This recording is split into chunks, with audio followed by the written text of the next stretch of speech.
who would have thought that Marilyn Manson coming back in 2024, 2025 would be a ray of fucking sunshine? The David Ellefson Show. Featuring Grammy Award winner David Ellefson and respected metal journalist Joshua Toomey. Presented by EllefsonEmporium.com. Here is David and Joshua. You know, I did one of these last year. Of course, I've done a few of these, bass story that I had, which was kind of more of play with a backing band, play with a couple of tracks and then have the band come up, tell some stories, which always works better when you're in America or in English-speaking country, of course, You try to tell them this deep, heartfelt story, and they're just staring at you like, yeah. Or you have a translator, Play Hangar 18, shut up. Yeah. I saw you in London, by the way, at the Hammersmith, which, I have not been to. It used to be the Hammersmith Odeon, right? As in Motorhead, No Sleep Till Hammersmith. I have not been in that venue since I think we played there on the Countdown to Extinction tour. I have not been to that venue since. I've never gone as a concert goer, so it was kind of a fun experience for me to just go out in general pop and hang out and look around. It was great to see you there playing, man. I like the new Manson record. I think it's very cool. In fact, I was just listening to it last night because there's some songs that have some great bass intros, cool bass lines. I was glad to see you were the one doing the tour. So it's been awesome, man. It's really been a huge blessing. I didn't think and you guys can both speak to this. I mean, at 50 I'll be 50 this year, to still have the opportunity to play music, even part-time, is such a gift. It's lasted a lot longer than I thought it could. So to be in this situation with these guys, particularly, and at this era in his career, I can almost not put it into words what a magical moment that it is for me personally, and just what's going on where he's at right now, and the level of operation with the band, where everyone's heads are at collectively, is special, and nobody understands this more than you, David. Like, yeah. When that chemistry is clicking and you guys are all on the same page and it's a fucking gang, man, it's hot. Yeah. It's hot, and it feels really good, because we both know, all of us, it's not always like that. There's good eras and then there's, not great eras. And it's just the nature of it. So to catch a wave right now, like, is just been magical at this point in my life. You were with Rob Zombie, 20 years or so, almost? Not 20 years. Which is funny, because Megadeth was almost 20 years, and then it disbanded. So I know the transition of what that's like, and especially you reach a certain age, you kind of go, oh my God, is this it? Is this the end? As a sober guy myself, I love when I see our friends, their lives transition into that, and it was cool to hear a little bit. You can see it on stage, like you said, and it changes everything. It changes on stage, and it changes the backstage and everything about it, and which I thought was super cool. Reba, right, is great. The band's fucking killer, man. It was so fun to watch. It was like, everybody's got their spot, and it was just super fucking cool, man. I was super thrilled about it. Well, that's really nice to hear from you. So thanks for sharing that. Yeah. As a guy who's been in and out of the program myself the last 25 years, seeing that miracle again with someone like him, seeing what effect living a clean life can have. I mean, I've been saying it kind of jokingly for the last year, like, who would have thought that Marilyn Manson coming back in 2024, 2025 would be a ray of fucking sunshine. But it, Yeah. like, of all people, like, it's really amazing. And I've secretly been praying about this for years, just as we did several tours with his band over the last, years with Rob. And I would secretly just kind of say a prayer for him that, like, if he rerouted all of that stuff in the other direction, all of that energy, holy shit, could he move a mountain? Right. And he's doing it. And it's so cool to see, like, power in the will of one human being to go, you know what?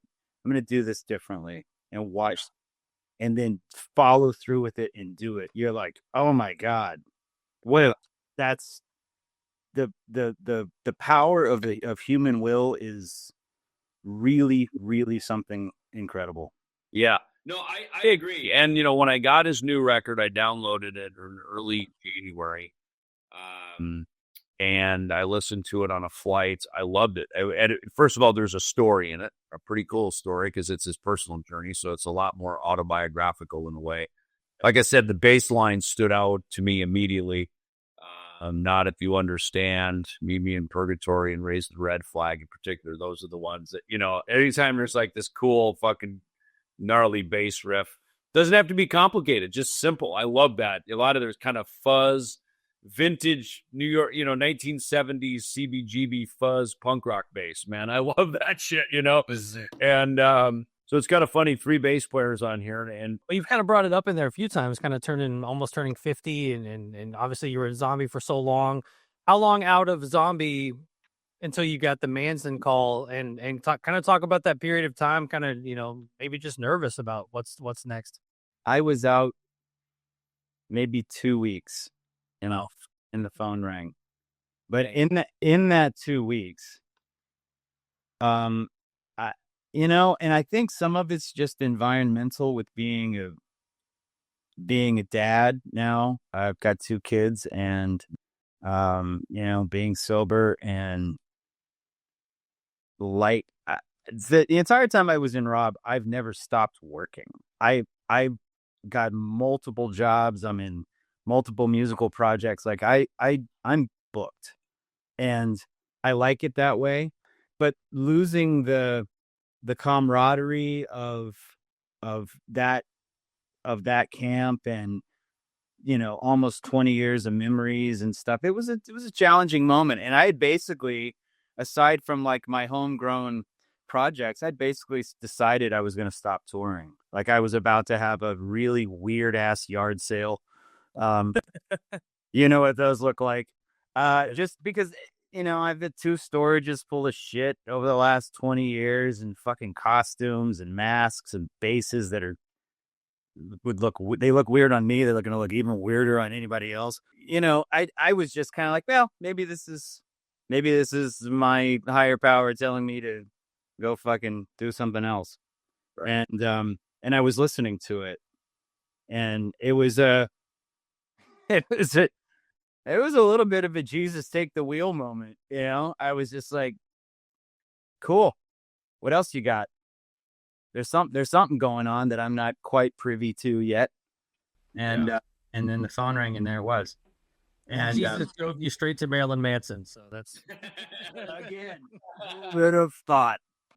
So it was a moment where I was just kind of like, what does this mean? What was a nice surprise, and to your point, David, about the bass lines on the record, when I went and heard all of the music in one sitting, and I mean all of the music, I was like, oh my God, this is not only the most complex, personal, in-depth Marilyn Manson album by a landslide, but I got shit to do. Like, there's bass parts, there's like effects and cool. I was like, oh my God, I'm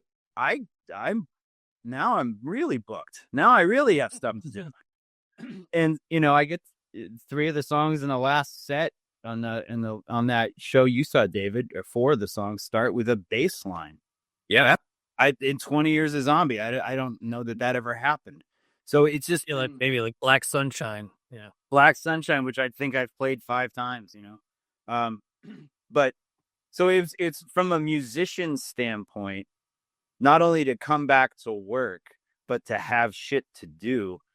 And then another thing I didn't realize at the time until we got out last summer and started playing shows. Everybody's catalog of music hits differently, and it sits on a different shelf in your life. When I was a young guy going to like strip bars in the 90s, nothing sounded better in a strip bar, especially than Rob Zombie and those White Zombie remix albums. Remember the ones that were like what was it? The swinging sounds of White Zombie or whatever. Yeah. Like that music sits on that shelf. That is party music. That'll fucking tap a keg right there, that record. And Manson music, when I watched the reaction playing it and then watching the front row, I was like, oh, these are songs that have like affected people. Like you play Tourniquet and the front row starts crying and you're like, what's happening? I never saw the front row cry when I played House of a Thousand Corpses because it just sits differently in someone's life.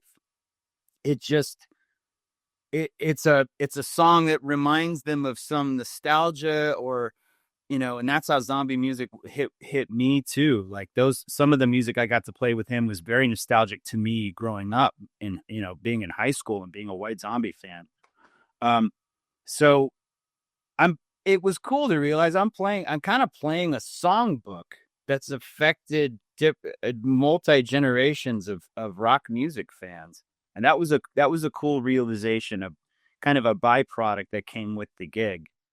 And it was nice too, to be from a technical standpoint, David, I know you understand this, to have your instrument be prominent in the mix, excuse me, and serve as a guide where everybody wants to hear you. You can't really be too loud.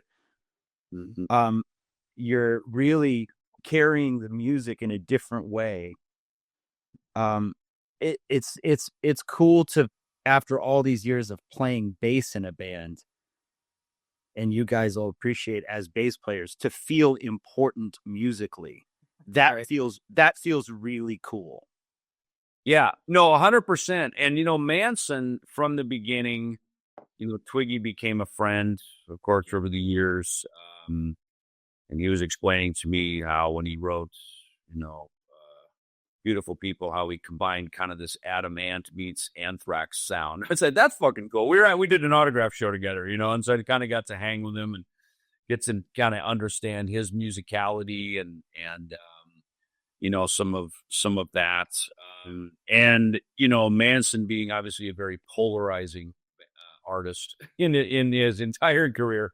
I got to have the same experience, stepping in, playing with Max Cavalera, with Soulfly, for instance. It was a different generation for me, yet it impacted. People weren't crying in the front row, but they were moshing in a very different way, and it was very dark. It was really heavy, and it changed me in a way when I came off the stage and went, wow, that was a very different experience. And I want to relate to what you said, when Megadeth disbanded in 2002, it was interesting. Not long before that, we did a tour across South America with Alice Cooper, and Alice took Megadeth out in our very beginning. And so we've had a good, friendship with him, but I didn't get to know Alice kind of like we're talking right now. So I would sit next to him up in, business class as we're flying across South America. And he was telling me about his teen center that he wanted to start, which is now happening, the Solid Rock thing.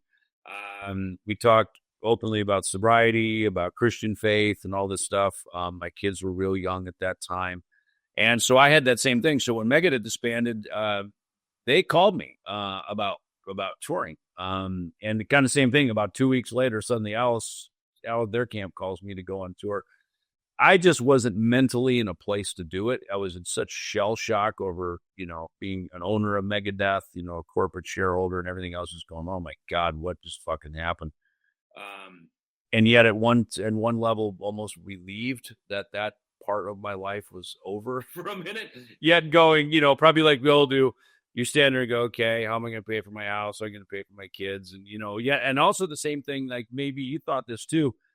You go, all right, am I going to be, that older guy who just spent my whole life on the road? I missed my kids growing up. I missed all of it, and I did not want to be that guy, and I made a conscious decision. They moved on. They got Chuck Wright to play bass for him until Chuck Garrett came in, who's the perfect choice for Alice Cooper, in my opinion.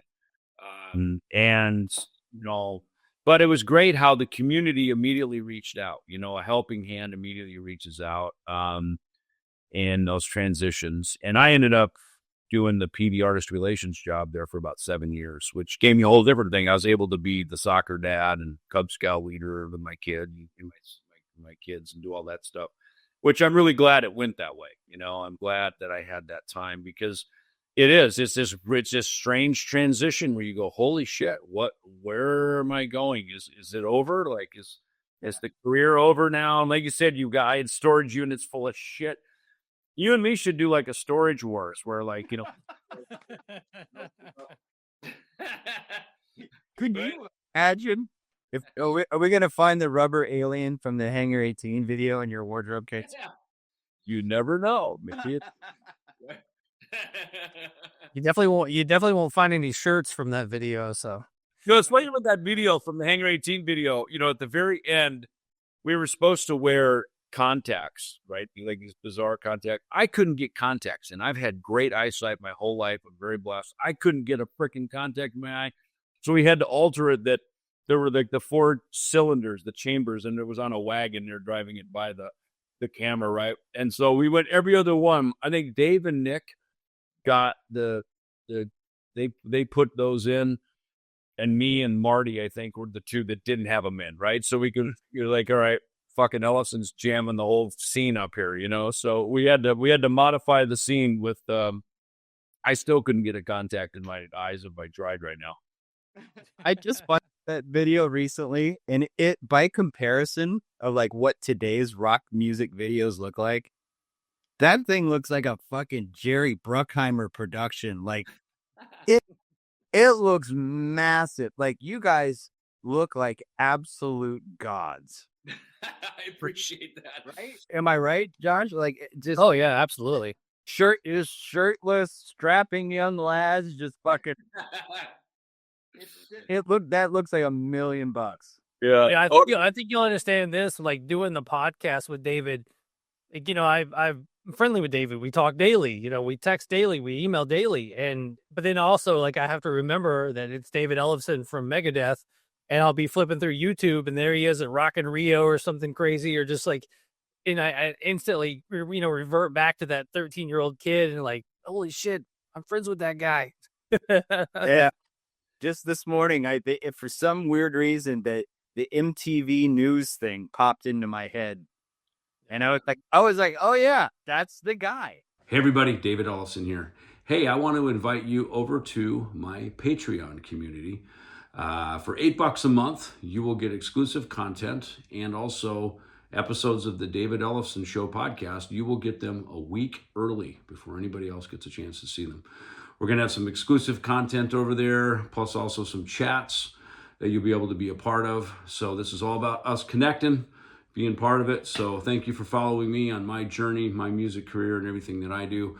Is a great way to stay up to date and up to speed and stay connected with everything in rock and roll that I do. All right, so join me on Patreon. Head on over, sign up, and I will see you there. Actually, the one thing I wanted to bring up was earlier you were talking about, different albums hit at people at different timelines and things like that. And the one show that I kind of keep going back to in my head is that 2016 Riot Fest in Chicago. I went up there for the Misfits reunite. I'm fucking pumped about that. Then you guys play Astro Creep 2000 in its entirety. I'm a big fan of album entirety kind of nights. But the one thing about you guys playing Astro Creep was I'm loving the entire night. But then I guess you guys had a little bit of extra time and you guys bust into Dragula. That got the biggest pop of the night, and I was blown away. I was just like, I was like, they just played Astro Creep 2000, and then you guys kick into Dragula, and the place exploded, man. So it was crazy to see kind of how, like you said, the different timelines of bands and albums and how they affect people. Yeah. Yeah. That was an interesting, we rehearsed really hard for that show. The whole tour leading up to that, we would do at least 3 of the Astro Creep songs in soundcheck. And then we would sneak one into the set every night. And just prepping for that. That was a really great thing that came out of the Zombie camp with John and Rob and I being together for as long as we were.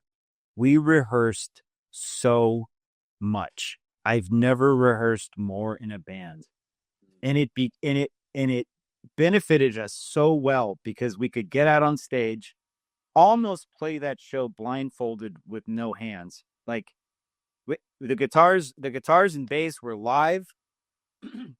And we had just rehearsed so much that we could be entertaining and not be thinking about the notes that we were playing. But that Chicago show was that I'll never forget that day. And then being able to walk over to the other stage, right? The Misfits. I mean, I still have photos from the side of the stage, and I tried to record a video, and it just sounds fucking blown out and crazy. Like that, my hair still stands up thinking about. Oh yeah, the energy that was in that field that night. It was just crazy. So I'm glad you were there to see that reunion. Yeah, that was a wild day. I think Deftones played that day. It was a massive day for that festival. Yeah, that's that whole deal. And to be in a band with John 5, I don't really care too much for, like, I would never listen to a guitar no vocal record unless it's John 5. Like, John he writes the most melodic shredding you've ever heard in your life, and I've go to see the solo stuff. He's just an incredible player. He's got a really amazing work ethic. He works so hard. That was one of the reasons that we rehearsed so much, is because he didn't want us to be great. He wanted that band to be as perfect as it could be. And every drummer that we had, every time we changed drum, we had a few drummers during my time in the band. And every time we came in, they were like, "You guys rehearse this much?" And we're like, "Yeah." We do band practice at 2 or 3 times a day. We did it on couch pillows for months before we even got into a room. Like, we would rehearse for weeks and weeks and weeks in different variations before a tour. And it made such a difference. Like, the level of professionalism I carry with me now. And that's something I'm also very grateful for, was to, like, be taken to school like that. Be like, I know this song you're playing has 1 note in it, but we're going to play it fucking 8 times today. So you don't think about what you're doing. You're here, not here. And awesome. It was a training. It was a training that I'm really grateful for. We did a great tour, Megadeth and Rob Zombie, and we got some time to hang out on that. It was. I just remember you guys had, like, the best video wall, which I guess it makes sense because Rob makes movies, so you'd have the best video screen in the business. You know what I mean? But I remember going, "Man, that's a great video screen." Every night it looked like fucking killer, man. But I just remember admiring all your basses. I'm going, "You need all of those basses?" And I remember, you would just and it's funny because I would do that all the time too. And Dave started calling me Liza Minnelli, because I would change basses and shirts and and I'm like, "Come on, dude, I'm just wearing a silver bass tonight. And I'm gonna wear the red one. I'm gonna wear this shirt with the black bass. And I just, it kept it fun. It kept it interesting. To me, it's showbiz, man. It's Elvis. Like, be extraordinary. And so I always admired that with you. You had fucking sparkle basses and purple and silver on this. Like, this is rad. This guy totally thinks the right way. This is show business.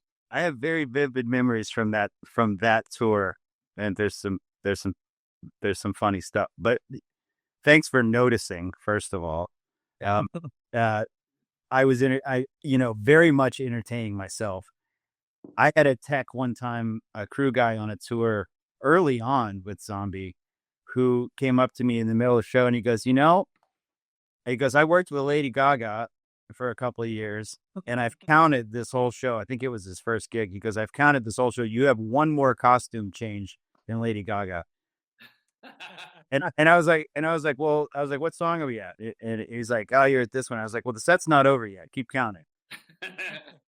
Right. See, so that's a badge of honor. You know, it's funny, when I worked at Peavey, we did a deal with John Taylor from Duran Duran, and he did this nice fancy bass, and it was a package, and it got into Neiman Marcus of all places.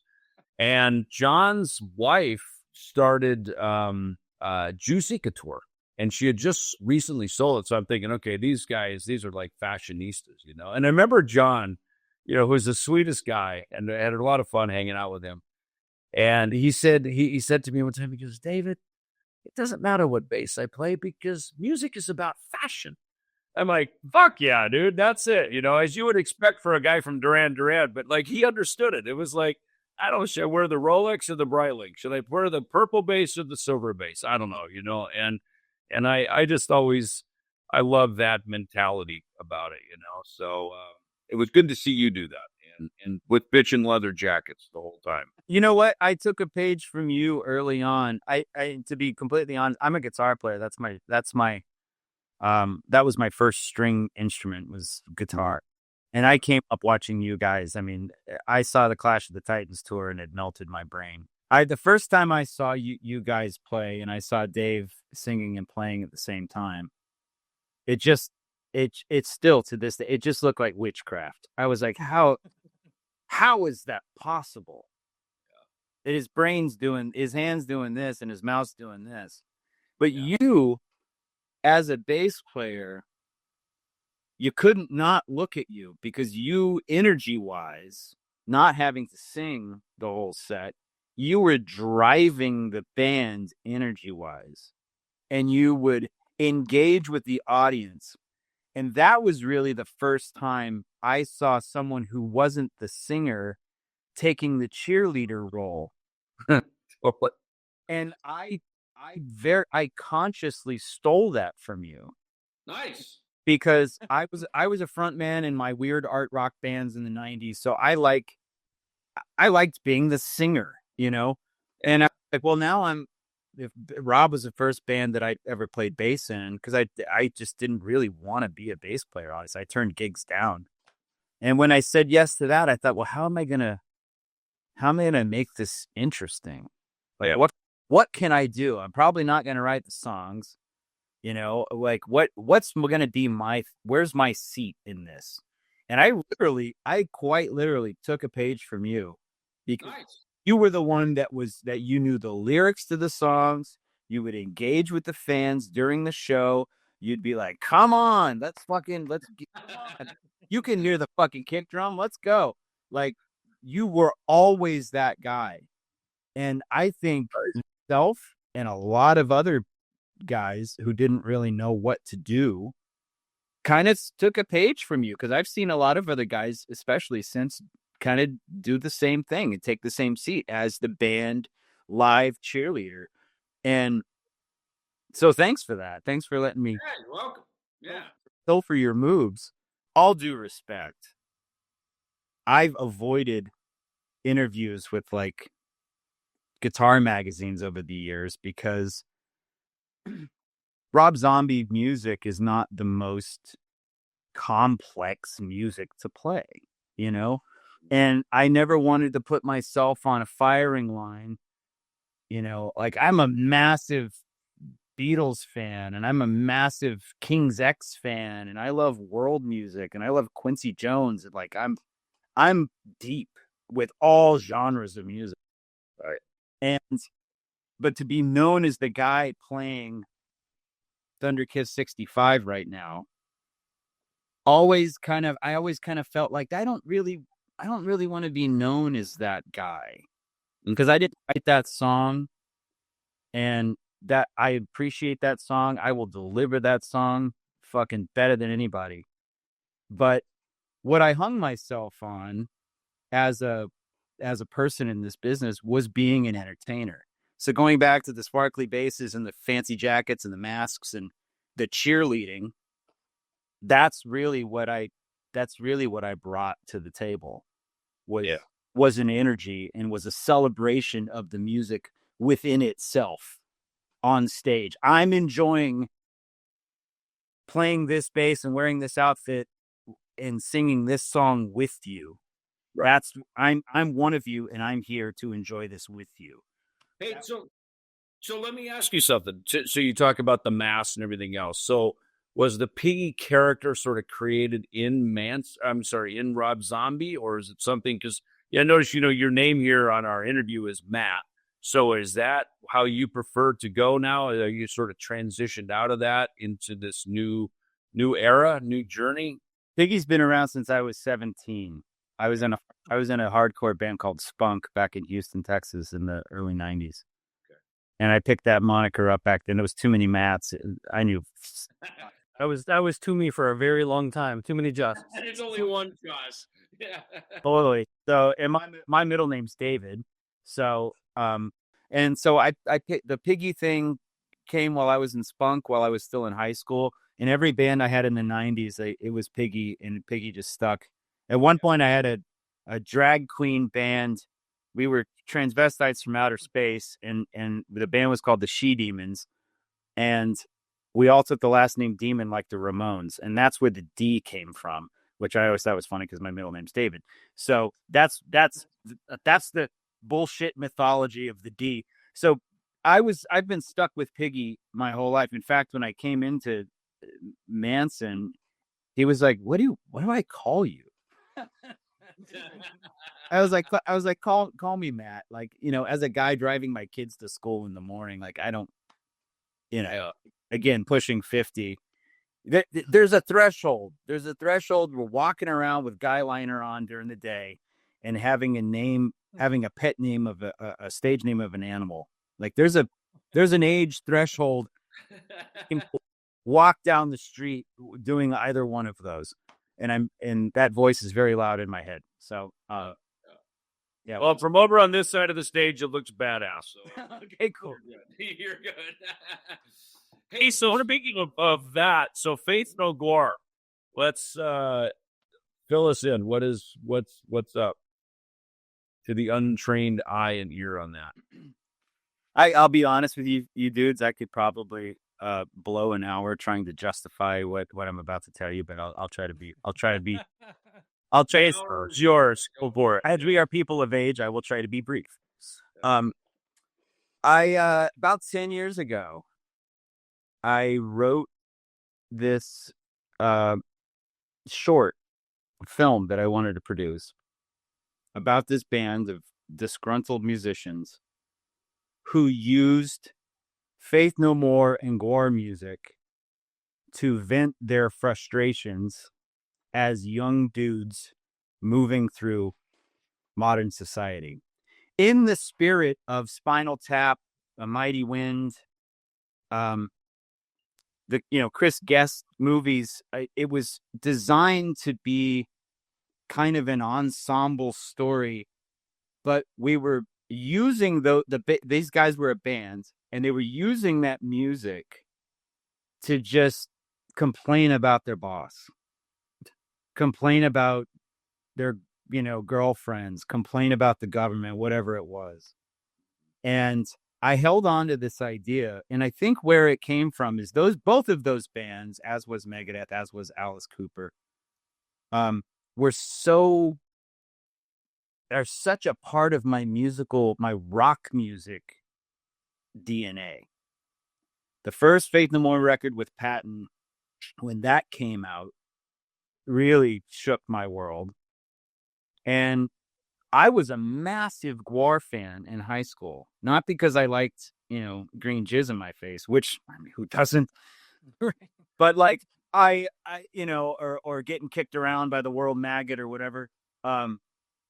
Musically, Gwar really spoke to me. I always thought Dave Brockie was a creative genius, and I always thought that lyrically he was fearless and interesting and studied, and he put so much into those early Gwar records. And musically, they're very complex. It's complex music that's so well written. And I always thought, I've never been able to say this to anybody, he had like this Huey Lewis rasp in his voice. He had the coolest fucking voice. And everyone was always like, "Oh, Gwar, isn't it funny?" And I'd be like, "No, listen to what he's talking about. Like, listen to how he's singing. Listen to his delivery." I was always enamored with that. I always thought that band was as successful as it became musically and from a writing standpoint, they were completely underrated. And that the point of a lot of that music was glossed over by the gimmick. So I thought, wouldn't it be interesting to take that music and reframe it and just shine a light on it from a different angle and make people go, that's what Gwar's saying? Yeah. How weird. I would have never known that was a Gwar song. I couldn't pick it out of a lineup, but I had no fucking idea that that's what they were saying. So I'm such a music nerd, and I hate when things go unappreciated and unnoticed. So part of my intent with that project was to take music that I really, really love at my core and go, no, fuck you, pay attention to this, and here's why. Here's why this is interesting. It's interesting to me, and I know it'll be interesting to somebody else. So it's a mix of Faith No More and Gwar. It's both of their. It's both bands. But we're not obviously they're, for anyone who shows up and sees the show, they go, "Oh, that's a Faith No More song." But we're not playing it like a tribute band. We're playing it like this is music that's part of our daily existence. So it's kind of a musical repurposing. That's the word. That's a great word, because you get homage, you get a sort of there's the buzzwords, right, that get used with that. So how is it playing the Billy Gould stuff? Because I mean, talk about a fucking killer bass player, man. You know what? I'm not playing it. I'm singing. Are you singing it? Okay, cool. So Who plays it then? I met this band called the Lords of Sin. A great metal band name, right? And I went to watch them rehearse in this garage, and they fucking blew my brains out. I was like, "Oh my God, fast, furious, tight thrash band." Mm-hmm. And I was like, "Oh shit." I felt those feelings, Yeah. And I was like, "Oh my God, maybe I can help produce, or maybe I can write, or I've done a lot of merch design stuff over the years, and that maybe I can help him out graphically." I just wanted to help. And then this FNG, it's called Faith No Gwar, or Fang it has a lot of names, this band. I brought it up one night. I went to watch him rehearse, and I said, and truth be told, I have about 4 of these weird musical repurposings in my canon. Okay. This one seemed like a really good fit for a band that plays metal. And I brought it up to him, and I was like, "Guys, this is probably the worst pitch you're ever going to hear." and they totally got it. They were like, "Oh, well, of course, that makes total sense. We totally understand this." So now the last zombie tour I did, I always changed my vibe with the zombie show. Every few years I was a different character, basically. The last tour I did, I was Giggles the Grease Cap, who is a clown car mechanic from Dorchester, Massachusetts, who just fucking hates everything.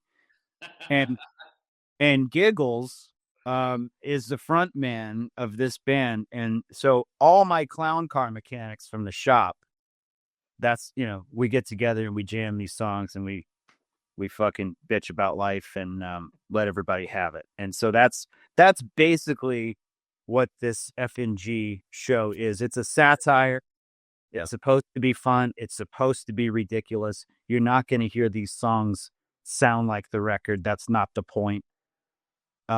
It's a punk rock spirit. It's a punk rock show.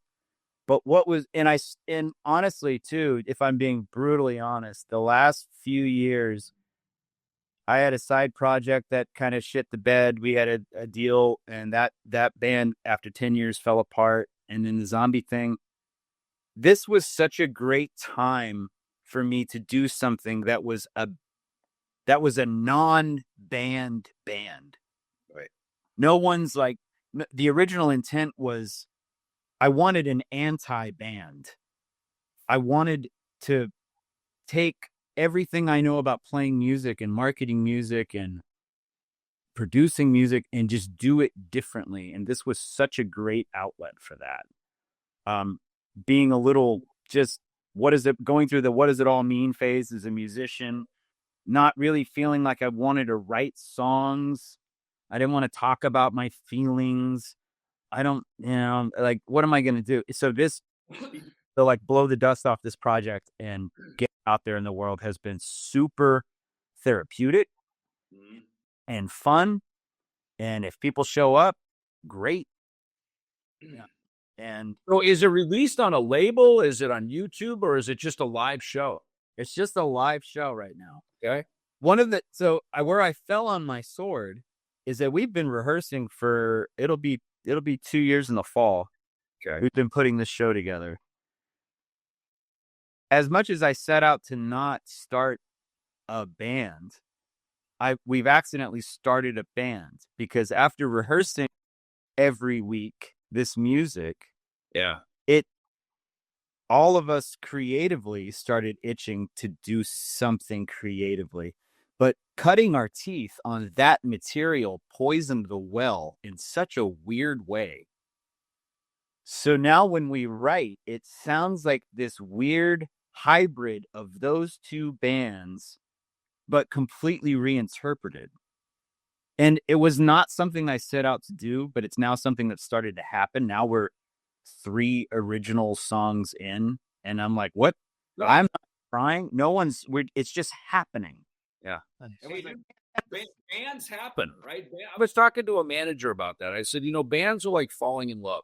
Yeah. If you're out looking for it, it doesn't happen. In fact, you can almost karmically chase it away from you, right? It's like this law of attraction, right? If you're, sometimes it's when you're just sitting there not expecting it, and suddenly you meet somebody, you get in a room, you play, or you're invited to jam with somebody, and you meet somebody on the gig, and you know what I mean? That's how bands happen. You can't sit around from a management desk or from sort of corporate headquarters and craft it, right? They happen organically when they happen. It's regardless of whatever the music is that we're coming together over. So that's cool, man.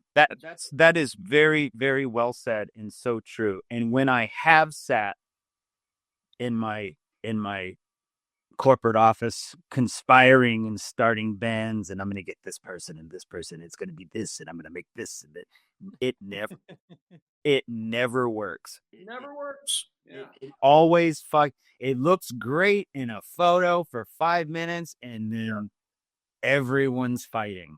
I've had a couple of those, that went through honeymoon periods of 2 years. And then you get in the studio, and somebody's got a problem with somebody, and it's over. Band years are equivalent to dog years. Like, I said the exact same thing. I said, if you've been in look, you had 20 years, let's call it 20 with Rob. I had 20 with Megadeth before it disbanded. Of course, it went back again. But dude, that's like literally being 180 years old. 1,000%. Yep. You know what I mean? It's like, and the age it puts on you. That's why, think about it. You're 50, I'm 60. Josh, you're like, what, 26? 45. 45. Anyway. I'm right behind you. Yeah, right. 46 soon. So, when you think about it, when we were young, I was talking to Sam from Dragon Force about this. He was bringing up some interview that me and Dave, we were talking, we're like, anyone that's 40-year-old and you should be out of rock and roll. And I remember in my late 20s, like on Countdown to Extinction, I remember seeing our, rockers who were in their 30s. And now they're wearing button-down shirts and they're wearing cowboy boots, and their shirts are tucked in with a belt. I'm like, dude, come on, that ain't rock and roll. You need to quit. You're 30, you're old, right? And now here we are at our ages still doing it. And it's almost like now if you're 50 and 60 and you're not on a stage, you're a fucking pussy. It's like, what's wrong with you, you know? And it's like, if you're not 70 and still singing the hits, it's like, what the hell? Like, what are you doing sitting at home? You know, Roger Waters is 80, you know? It's like, you know, who is the guy that did Edmund Fitzgerald? Gordon Lightfoot. He's like, he was in his 80s out touring, you know? Frankie Valli's in his 80s. It's like, what the fuck? Like, It's you know, it's funny. I've talked to you about my pre-primer band, you know, and working with Fred Corey from Cinderella, and he was our producer at the time. And I was 17, and you know, we you know, the bandmates were, you know, 18, 19, 20, and we lost our drummer, and he was like, "Hey, I would like to play drums for you guys." And in our heads, we're like, we can't have the old guy from Cinderella in our band. And then honestly, it was a month ago that I put 2 and 2 together that Fred was 29 when he said that. I was like, oh my God. Like but you know, when you're 17, 29, 30 does seem a million years old.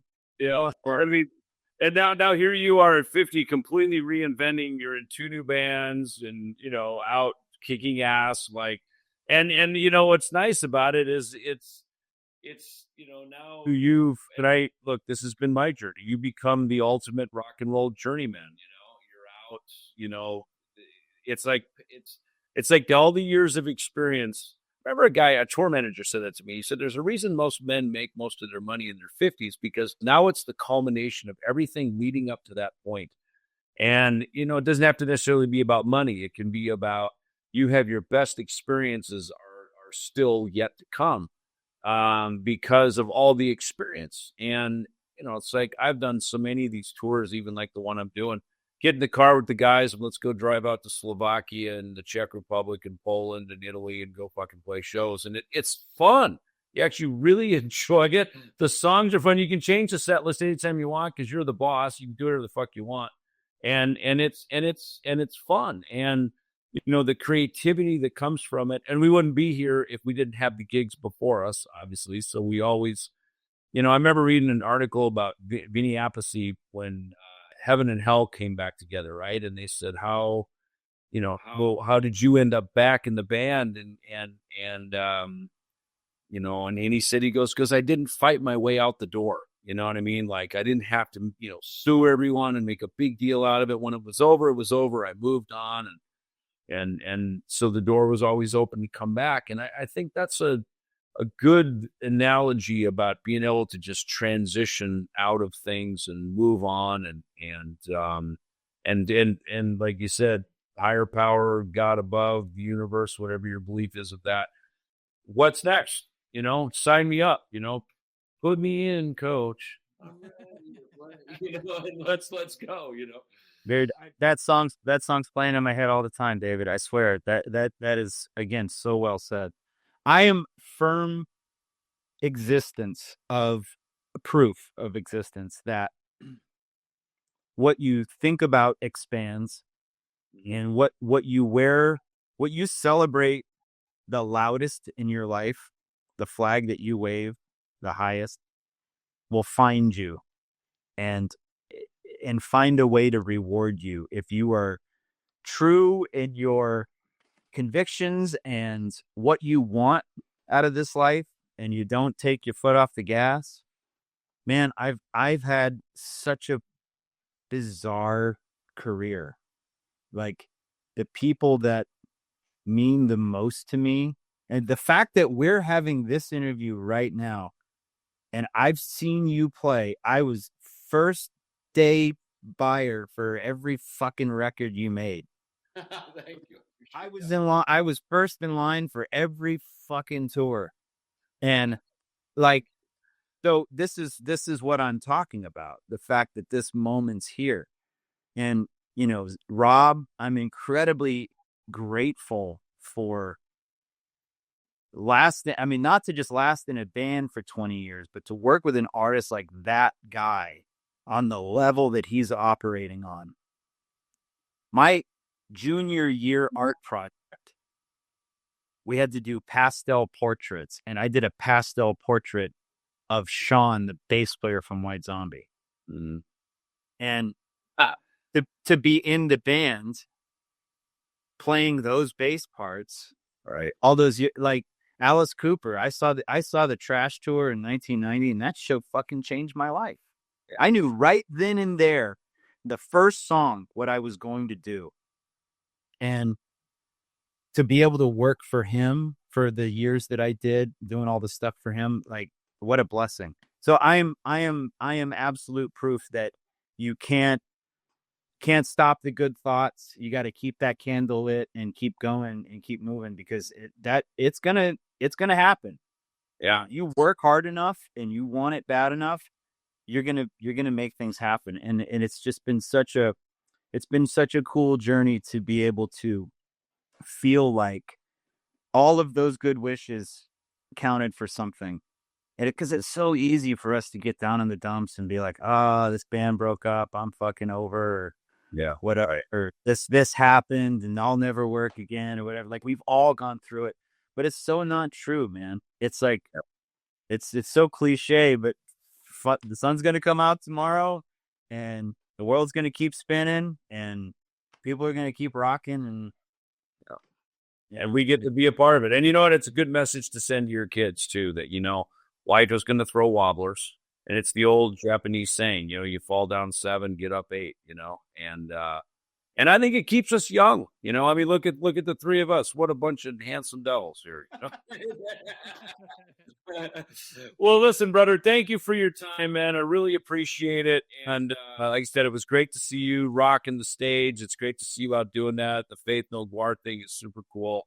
And, we started the David Ellefson Bass Coalition. We don't even know what it is, but you're in it because you're on the show. So anyway, welcome to the coalition. Well, we'll do it with the Faith No Gwar in Verona on Venus, which is Mike Spreitzer's project there. Whiskey a Go-Go debut show June 25th. So make sure you get your tickets for that. I wanted to say too, just with Verona on Venus on this show, this is such a cool night because Mike Spreitzer and I both haven't fronted a band in a minute, and it's our first show out together. So if you're in LA and you want to come get your June gloom on with us, that band's really exciting, man. They have like you hear all your influences in Verona on Venus, early ministry stuff. Like they're gonna carry the torch for that music. I know. So I'm really excited about the show. So if you can come down. Killer. That's great. Excellent. Well, brothers, thank you for some time together. This was an awesome hour, man. And it was great to catch up on everything. And look forward to everything now moving forward. So, all right. Thank you, Over and out. Awesome. Thank you. Bye. See you guys. Yep. Bye. The David Ellefson Show.